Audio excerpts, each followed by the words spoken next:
All right, friends, I know why you're here. You're trying to get into your screen door. You're locked yourself out. Well, hopefully this video will help out. I'm also locked out, but I did that intentionally just so I can make this video for you. So what you want to do is just lift up on your screen door and pull backwards. This little locking mechanism here should disengage right here and here, and you can just lift that up.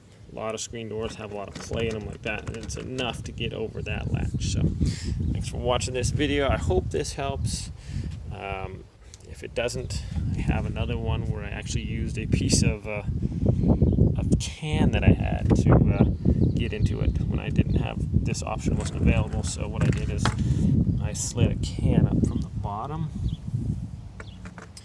and I made it go at a curve kind of. I'll have the video, and I slid it up in there, and it was enough to go between this and the door and push the locking mechanism up. So that's another way you can do it, but this one usually works. It's worked on a couple of that I've tried on, so hopefully it'll work for you. Everyone have a great day out there. We'll see you next time.